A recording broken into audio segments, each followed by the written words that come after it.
My name is Claudio. I'm a local Sydney messenger and work for Hotline Couriers, and I'm going to take you along and show you my city and my flower run on a Monday morning.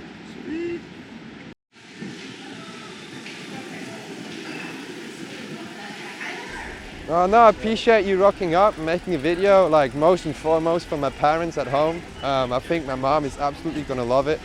She's always a bit concerned about me being still overseas and riding a bike. Because as I said, I've worked in the warehouse industry a long time. I had a really good job in my local meat processing company and I just left it. And my mom was like, why would you leave a job where you would be paid 8,000 Swiss francs and just like, drop back onto like 70, 80K a year. But yeah. Sometimes the quality of life is worth more than the Yes, paycheck. yeah, which is, wish a lot of people in Switzerland would have a different perspective on it. But at the end of the day, that's probably just like part of like being an adult, just doing things to where you think they're good for you and not for others. Yeah.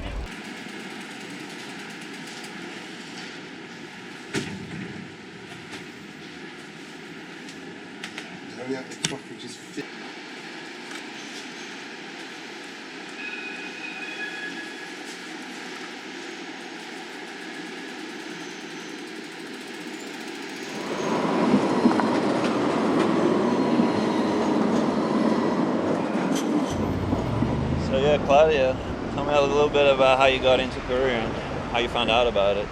I got into couriering after I traveled from Melbourne to Sydney on a push bike, and just between the first and second lockdown during COVID, and worked for Uber Eats and saw somebody on a push bike that looked heaps cool, and I'd be like, oh, kind of know who they work for, what they're doing, and I just had the courage to ask, and by chance at exactly that time Hotline was looking for people, so that's how I got into Hotline and into being a messenger. It's funny because that's exactly how I got into the job in Sydney. I just saw a courier and I was a really shy kid, but I had to ask because he was on a bike and it looked cool. And he told me, because I didn't know what the job was, so he told me, and then that's how it started. So yeah, same. I didn't even know what a messenger was before that. I feel like I kind of like had a backflash when I actually like was working for a year or so as a messenger, seeing some videos of New York, people holding onto a wheel arch. And I was like, oh, that's skitching. That's like pretty much exactly what I'm doing these days. yeah, I saw Lucas Brunel films after I've been in Korea for a while, and I'm like, oh shit, this is happening It is all a over the thing. place. It We're all is a doing the thing. same thing. Absolutely, absolutely. So it's cool to see the videos and you realize it's a big global community. Hey, I just picked up a delivery for 5 Martin Place, the usual corporate. But they say they won't have it today because they got the Anzac job. Do I have to bring it back? Someone will get a discount. Yeah.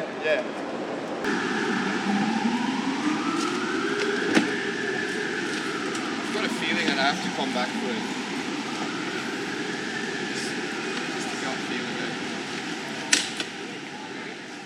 Tell me where you were born and where you grew up. You know, like what's your story before you became a courier? I grew up in Switzerland in a really small country town, and I've got dual citizenship and applied for a work and holiday visa, and that's how I came to Australia, just first and foremost just to learn English.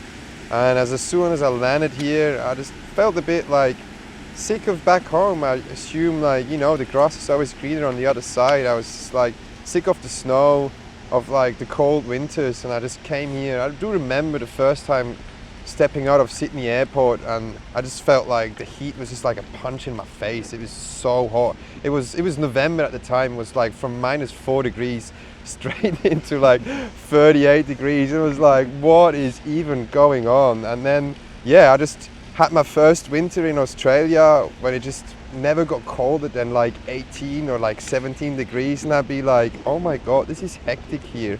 And just keep dragging it on, first just on a backpacking visa, then on a student visa, then somehow made it to COVID. And when I actually physically made it to COVID, I was like, well look, if I didn't leave during COVID, I'm probably just gonna stay here. And then started messaging, and since then I'll be like, not leaving. So yes, it's really funny the parallels between our story. I did the same thing. I came here for 1 year, and then I never left. I became a dual citizen myself.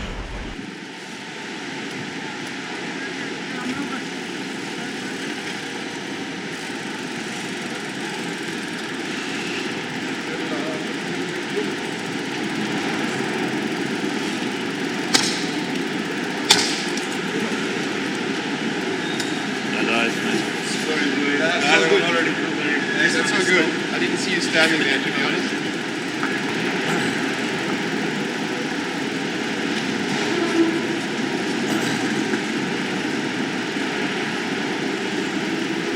You can see him standing there. Alright, he's up there. You guys are just playing a game of cat and mouse. It is. Somebody's loading it up. We have to go to the Met Center. Sorry about that. Sorry, dude.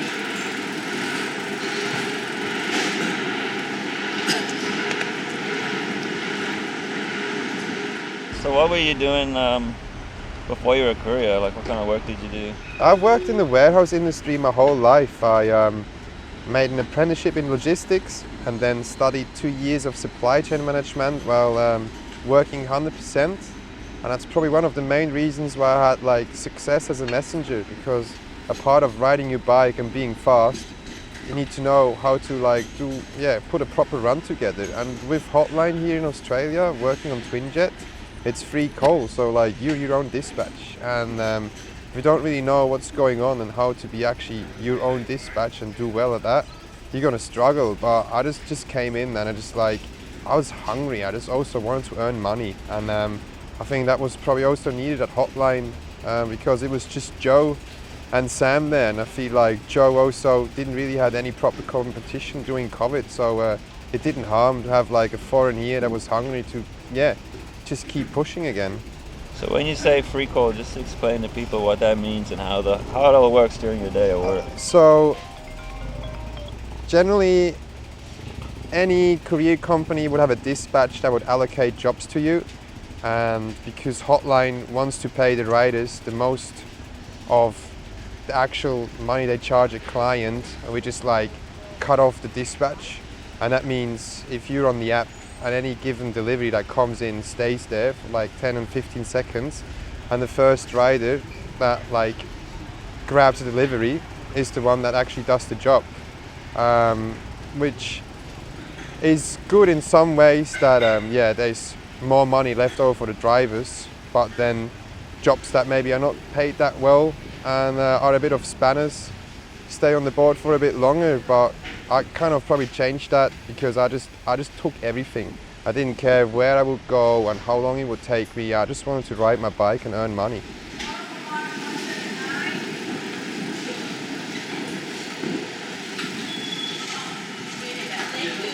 That sounds good. You sure it's not? Can you cancel it? Yeah. Yeah, that's fair enough. I was actually.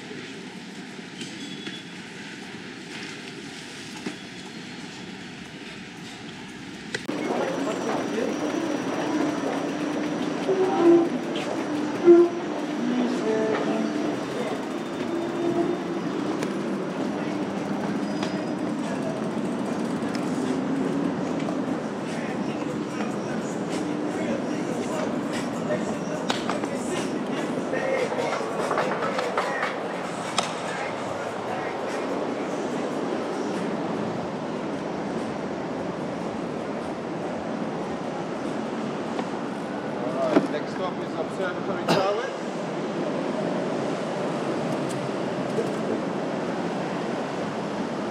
Starting to stretch the legs now. Been doing a 500-meter Yeah. circuit. No, cooperative flowers, lucky me, it's just short distances.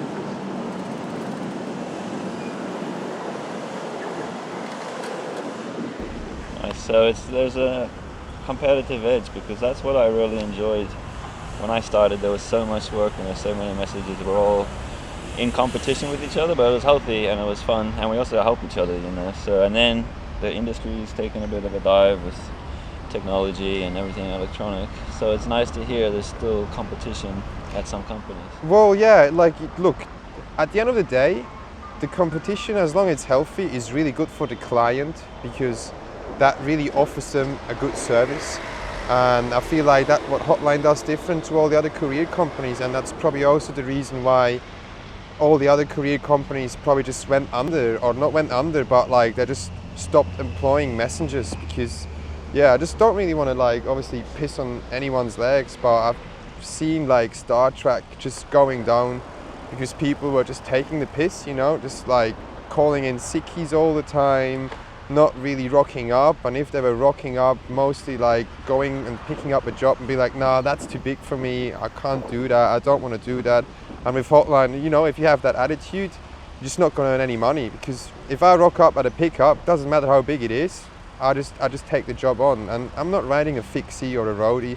I want a cargo bike, I want an Omnium, and yeah, everything fits on there. Just need to make sure you secure it. So how do you like the cargo bike? You think it's like the future, or it's changed the game in a way? Well, I mean, in Sydney it clearly has. I can't see anyone riding a fixie and making money. It was like, for me, it was obviously a game changer, because I'd be like, oh my god, I can put a catering delivery on, I can put some flowers on there, and in the meantime I have the jewellery and the printing jobs in my backpack. So for me it was amazing. Every city obviously got their own like clients, and like that's how you adapt your bike to it. In Sydney it just worked out the way it did, that now these days, yeah, it's like 14, 15 cargo bikes out there. It's pretty interesting, because probably doesn't reflect the rest of the world. It's just the way it is in Sydney. Yeah, and tell me about the job. I mean, what made you decide, I'm gonna get out of the warehouse, where you had a good job, I presume, and you knew the industry? It was kind of a leap, or? Well, during COVID there was just not much work there, and Hotline got a contract at the time during COVID with Amazon, and I was just fortunate to ask the right person at the right time, and then from there on it was just basically taking off. And yeah, I was never used to working outside. As you said, I worked in the warehouse industry, so I was working inside all the time. And also with my visa situation, it's really hard to find like a full-time job. And I was just fortunate that Sam just, yeah, gave me a chance, and I'm pretty sure he's happy about that he did that, and the other way around. You think you're going to change the industry anytime soon, go back indoors? Oh, look, that's a good question. I feel like I've got so much like knowledge in the warehouse industry that I feel like I should do it, but looking at like my mental health state, like that just it's been so great being a messenger, being outside. And in the meantime, I earn good coin, and I finally figured out how the tax system works in Australia. So I'm working on ABN, that's like called an Australian business number, where you have to do your own tax, and compared to TFN, which is like when you're employed. So I can like tax back all my spendings that I put like on cycling socks, cycling gear, my push bikes, my tools, office expenses. And if you work on TFN or are employed by someone, you can't do that. So I can't really see that changing in the next 2 or 3 years, but at some point it may will. But for the moment I'm happy with what I'm doing.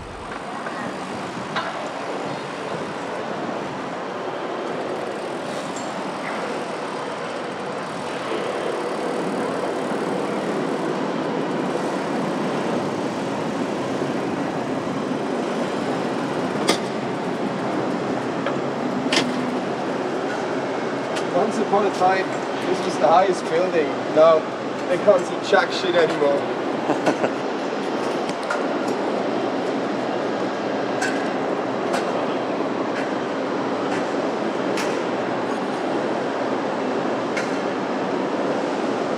What about when you're not working? You still ride around just to get around the city? Yeah, well, like Sydney I'm so confused why nobody rides their bike here, because like I wasn't heaps into push bikes before I got to Australia anyway, but here it makes absolutely no sense to have a car. The insurance is pretty high, petrol prices are going through the roof, and you just look out on the road, there's just SUVs and big cars, and I'm just like, there's no parking here, and if you have to park in a parking lot, you pay like $55 a day. It's such a big question mark for me, and I just ride my bike anywhere and everywhere. And my girlfriend is not too much into bikes, which is handy if you have a cargo bike. I just chuck her on the front. Same with her dog. I put everything on there. And I was always a skinny person, and I didn't really realize till I started riding bikes like that, oh, that's actually probably what my body like is really for. I actually can ride a bike. I can ride 150 k's every day, and I feel like if I would have the time and money, I probably could ride home from China to Switzerland. I just don't have the fucking time and the money for it. But like physically, I really know and start to realize I'm actually really good at this. Yeah, you're an endurance beast. You're an animal. Yes, yeah. That's what I figured out too through the bike. I'm like, oh, I felt like this is what my body's purpose is. Yes, yeah. Keep working all day. Yeah. It's not a glamorous job, but it feels something deeper inside you that you're actually doing what your body was made for. Yes. Makes you feel good. I was like fighting so long against that. I suppose also because I got bullied when I was like young and being skinny. So I just like always felt like I did not like my body, and like since I feel like I've been a messenger and I'd be like, no, it's actually the other way around. Like I'm skinny and that is actually heaps good, because I look at all my mates that now are in their 30s in Switzerland. I'd be like, you all got a fucking gut from having too much mayonnaise. And like I'm here in fucking Sydney in the sun, running my own fucking business with my mates, just using my body, and feel like I'm in my peak. Yeah, man. It's a good feeling.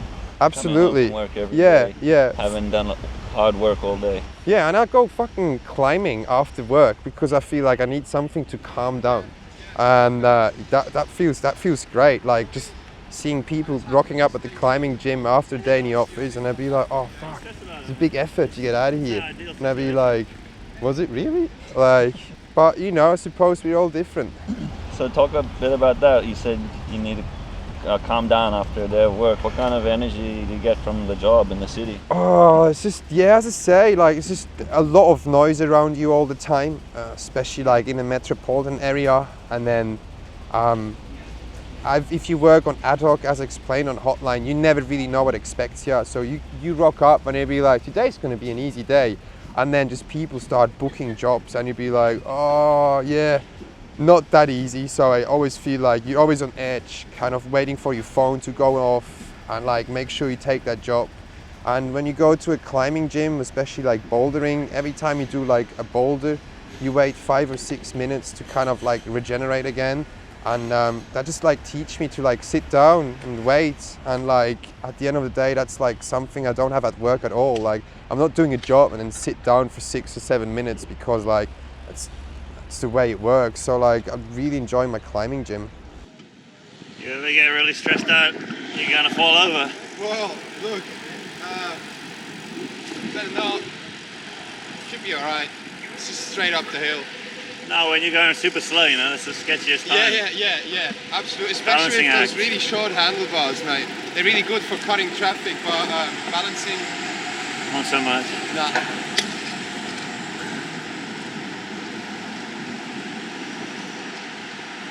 Stressing me out watching you there. Because everybody else is so oblivious to what's going on around them. Yeah. And you're the only one that's really seeing everything, because you have to.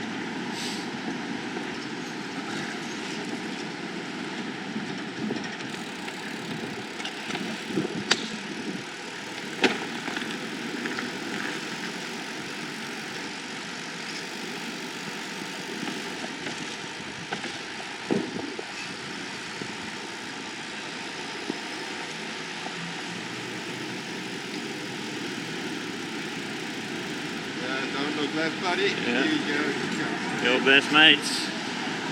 Yeah.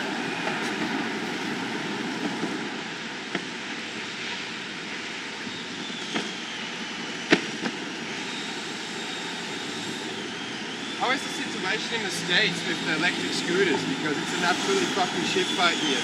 Which is kind of good for the messenger community because we're not the main target anymore. Well, that's good, yeah. Because electric scooters are illegal here, but they sell them anywhere. Okay. And it's like a $742 fine to ride an unregistered vehicle, and then a $742 fine to have it on the road. That sounds like Australia. They love policing everything. Mate, $1,400 fine. For riding a scooter. Oh, I feel bad for all the foodies. Yeah. Because they have all the throttle, and they're all illegal as well. So every fortnight, they just rock up on George Street and pull everyone over, and it's like $1,400 fines. That's insane. That can ruin your life.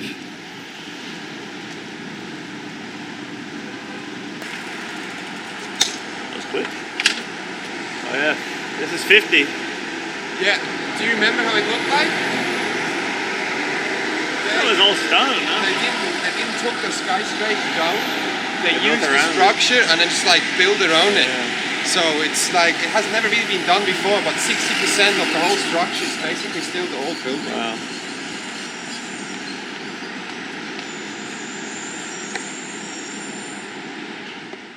Yeah, what has the job kind of brought to you, like to your life? How's it changed? Just being outside, like servicing people, I felt like always I was like a proud working class man, and just we do a lot of flower deliveries, which is like really special. Like mostly it's for birthdays or like for surprises. So you rock up in an office building and I always got a smile on my face. And maybe it is also because I got a bit of an accent and I'd be like, hello, I've got a flower delivery for you. It's just like brightens people's days, and that's something I really, really enjoy. Yeah, so in the morning we did a lot of flowers. Those are set runs. Yes. Do that every Yeah, Monday mornings I like some of my mates reach out to me and be like, oh, SAFA'S coming in, he wants to make a video with you, and I'd be like, fucking oath, I'm gonna do with him the corporate flowers, because yeah, it's just it's something I feel like, even for if you look through my whole week, it only happens on Monday for 3 or 4 hours. It's not like that's not how the rest of my week looks like, but yeah, it's special having like a cargo full of flowers. Everybody smiles at you. Usually you're the messenger and you'd be like in people's way, but like you rock up with a bike full of flowers, everybody steps aside, takes some photos, says, oh, that's a really lovely job you got, and I always look at it and be like, yeah, fucking up, it's amazing. So what are we doing? 104. Time to load up again? Yes, absolutely. Time schedule.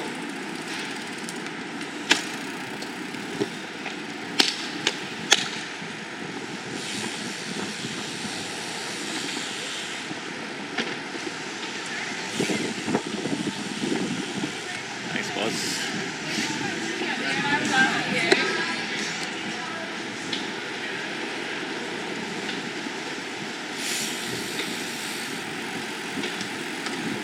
It's like the perfect weather to ride in. Oh my god. Fresh, yeah. man, it's beautiful. You won't believe Mondays when it's windy, that's when I shit myself the most. Because it's a really nice job to deliver all those corporate flowers. But if it's windy and you just like, you leave your bike on a pole and you'd be like, you just pray to come back and it's still at the same spot.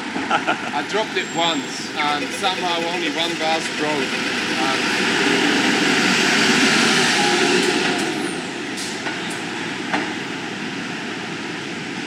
Which one was your kind of favorite go-to building when you worked here? I don't know. Just in so many buildings all day. Yeah, fair enough. I think, like, yeah, I'm a bit I think heavy. 255 George wasn't a nice building, but I made so much money in there because we had so many clients. Yeah, So just picking up like 6-7 jobs. yeah, fair enough.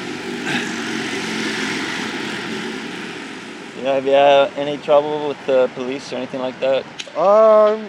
Look, the thing is with the boys in blue, whenever they pull me over, I just stop, I'll take the fine and I'll put it on the payment plan. Here in Australia, getting fined by a cop is like quite like painful, but then calling up the department that actually handles your fine is always a joyful call. You call them up, they're really glad you call them, and they talk about your situation. Hey, how much can you pay a week?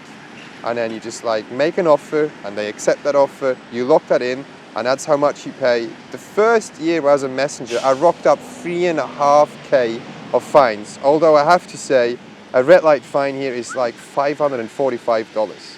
Like, I do remember during Christmas, I had the highest earning was during 2 days was like $1,500. And I was just like, this is amazing. But I also got fined by a cop twice in the same day, $545. So it brought me back to like 500 schmackos for the fucking 2 days. So look, it is, I don't disrespect the police because I have got bigger fights in life than that. I just pull over, and obviously I don't like to be caught. And don't get me wrong, there was one or the other cop car and they're trying to pull me over, and I was like, you know what, I'm just gonna go in ongoing traffic and you won't see me ever again. And that worked out. But motor cops, because like at the end of the day, I'm just an immigrant. So you shouldn't fuck around with that unless you really, really know you can get away with it. And at the end of the day, as I just mentioned, you just can go on a payment plan. Like at the moment, like I'm probably on like $600 or $700. So I just pay $25 a week. I earn $1,500 to $1,400 before tax a week. That's all right. I spend more money on other silly things. Yeah, it's just part of the job. You've taken it on. Yes. We call it the red light insurance here. It's just like the 25 schmeckos a week. That's just like, yeah, they're just there. So how long have you been on a payment plan? Mate, no, actually, fuck, the $3,800, it took me probably 1.5 years paying $50 a week to get it off. And I was off it for like 4 or 5 months. And then just at the start of the year, they just got me like literally in 1.5 or 2 weeks twice for like 2 red light fines and 1 for not wearing a helmet. And back to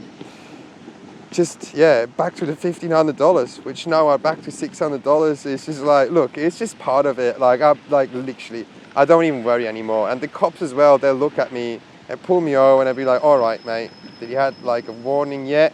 And most in the beginning of the year, you didn't have your warning, so they give you a warning. They let you off. They're like, look, they're just there to make their job. I mean, what can you say? You hit 2 red lights and go in ongoing traffic, and then just like go on the footpath. Like this one cop was like, well, what do you want me to do? And I'd be like, well, can I just get that 1 red light? Fine. He's like, deal. And I'd be like, oh my God. And I got once caught skitching by a cop, and he's like, you being very silly going like 60 on Parramatta Road with a cargo bike. And I'd be like, and it was raining as well. And he's like, he just looked at me. He's like, are you serious? Yeah, they're all right. I have no issues with the boys in blue, to be honest.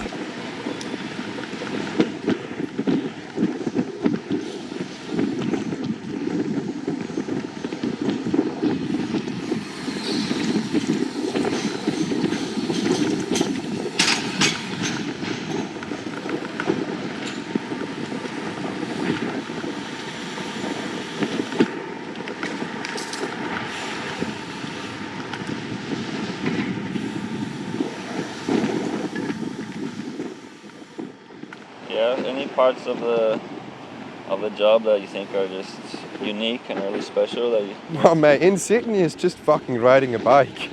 Like, Sydney is so bike unfriendly, but that's like, I enjoy that. I'm going to Melbourne now and then and I see everyone with bikes and I'd be like, well, I'm not that fucking special anymore, am I? And in Sydney I'd be like, on the cargo, like, you don't see anyone on a cargo bike. You see somebody in Sydney in a fixie, you'd be like, it's like one of probably 100, and somehow it's still like a 4.5 million metropolitan area. I have no idea why people don't ride bikes here. The sun is shining all the time. The roads are okay. Everybody here in Sydney says, oh, they're just like, it's really tight and everything, but I always find my spot, and I'm on a cargo bike, so I don't really know where that's coming from. Yeah, it's not the friendliest drivers for sure. I can tell you that there's more bike lanes and feels a lot friendlier than when I worked here. Yes. Well, they're actually pretty much all fresh. So the one on Castlereagh is fresh, the one on Pitt Street is fresh, and I feel like it draws more animosity against people on push bikes because you take away car space. You know, like obviously there's a whole conversation about that. But look, I just ride wherever I feel I can ride. And if there's a cycling path, I'll take it. If there's not, I'm just on the road. So I'm not too fussed about it. Yeah, you know, I saw following you around. You just go the most direct way. It doesn't matter which way the street runs. Yeah. Absolutely. And I probably would say that's one of the good things on the cargo bike. Actually, I did look up the numbers. Around 60% of cars in Australia or like in Sydney, there are SUVs. While in the meantime, 60% of those SUVs are leased. So even if those people honk at you and give you shits, like they don't want to scratch their car. So like they do make you space, even if they don't like you, they do. And that's something I figured out really, really quickly, that most of these people are just like chihuahuas. They like to bark, and come on, I drive a car as well. Who doesn't like to honk? It's amazing. It's like, have a little honk, you know. They're all stressed coming back to work or going to work. I all get that. That's all fair enough. Till this day, I've been now a messenger for 3.5 years. None of these people that ever sworn at me or honked at me actually got out of the car. So Yeah, as I say, I just think they're chihuahuas. Yeah, I mean, you got a special license as a courier. It's invisible. Yeah, And we'd have it. yeah. And we know about it. But Absolutely. you know, it's funny because the client will say, "This is really urgent. Can you please get it there, like in the next 10 minutes?" And they know what you have to do to get it there. Yeah. Yes. Yeah. But then on the other hand, when they're on the street, they're going to complain when you ride past them. Absolutely. Absolutely.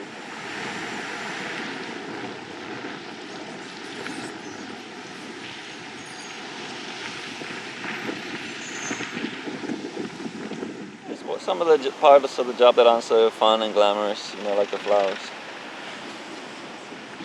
Some of the parts that like not that glamorous, especially in Sydney as a courier, is having no holiday pay, having no proper work cover and insurance.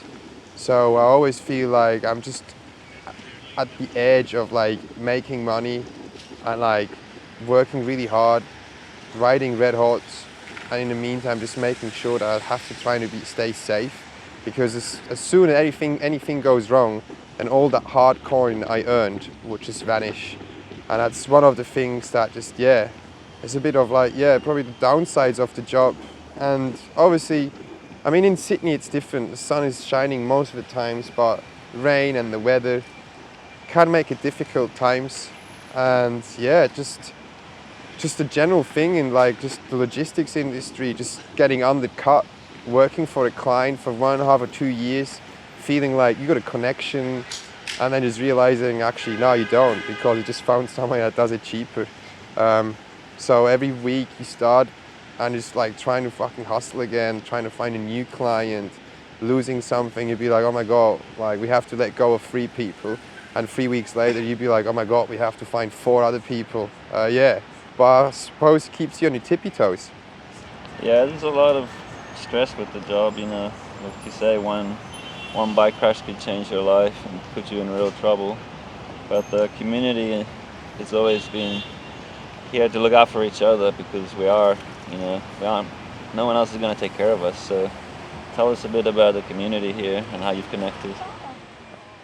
So I probably would say I missed out on like the early 2000 and 2010 hypes, the way like you experienced it, because I came during COVID and after Mail Call, which was like a huge courier company that employed 70 to 80 messengers, and now it's pretty much hotline, crisis and bond. It's like 15 and 16 of us, but that kind of reminded me of the benefits of living in a small community like where I grew up with. Everybody knows everyone. It's no hidings. Everybody accepts everyone the way they are. You can't just necessarily be a fuckwit to someone, because you're gonna see him every given day. You have to get along with him. Doesn't matter what's happened, and that's something I really enjoy. We're really small. Every Friday there's 12, 13 people here. We really know each other. It's very respectful, because if you act like a dick, then you just have to leave the group. And it hasn't happened. I've heard from back in the days that there was a lot of kind of animosity in between people. I've heard things about Martin Place, that there were steps and people that were messaging for a long time sat on the top, and people that just came fresh sat on the bottom. It's not a thing anymore. Everybody sits in a circle, and if there's a newbie coming in, he got the exact same rights as anyone that messaged for like 6-7 years. And that's how I experienced the community here, which is different to, yeah, how's it been? But I suppose that's just the way it is, and the benefits of like being just a group of 12 or 13.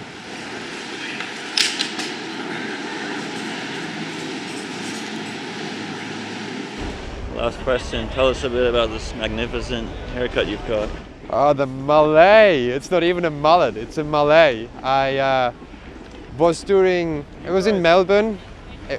It was in Melbourne, and during COVID, and the brewery came out with, if you cut yourself a mullet, you get a free 6-pack.